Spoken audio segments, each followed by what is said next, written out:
चलिए यहाँ पर देखिए एक प्रश्न है हमारे सामने, प्रायद्वीपीय नदियों की विशेषताओं के संबंध में नीचे दिए गए कथनों पर विचार करिए। यहाँ पर देखिए पहला स्टेटमेंट दे रहा है कि प्रायद्वीपीय नदियाँ अपना मार्ग बदलती रहती है।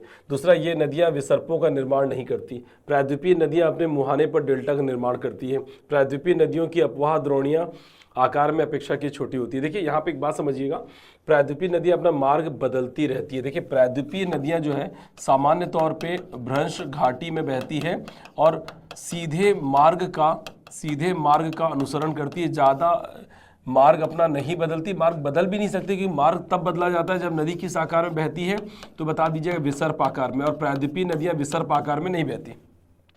मैदानी क्षेत्र में नदियां विसर्प आकार में बहती है, अवसादों का बोझ न ले जाने की वजह से वो नदी विसर्प मार्ग में बहती है। मैदान की नदियां बहती, प्रायद्वीपीय पठार की नदियां नहीं बहती, और जो विसर्प आकार में बहती है वही मार्ग बदलती है। तो जब प्रायद्वीपीय नदियां विसर्प आकार में बहती नहीं है तो अपना मार्ग भी नहीं बदलती, तो ये स्टेटमेंट गलत हो गया।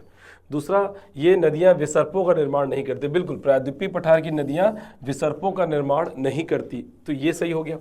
उसके बाद प्रायद्वीपीय नदियां अपने मुहाने पर डेल्टा निर्माण करती। बिल्कुल, प्रायद्वीपीय पठार की नदियां जैसे महानदी हो गया, गोदावरी, कृष्णा, कावेरी जैसी नदियां मुहाने पर डेल्टा का निर्माण करती है। ठीक है, तो ये सही हो गया।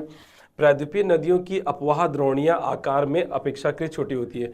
आकार में अपेक्षाकृत छोटी होती है, किससे अपेक्षा की जा रही है? नदियों का अपवाह क्षेत्र की बात करें तो एक हो गया हिमालयी नदियां और एक हो गई प्रायद्वीपीय पठार की नदियां। तो प्रायद्वीपीय पठार की अपवाह द्रोणी यानी अपवाह बेसिन की अगर बात करें, ड्रेनेज एरिया की बात करें, तो उसका आकार में अपेक्षाकृत हिमालय की तुलना में वो क्या होती है? छोटी होती है।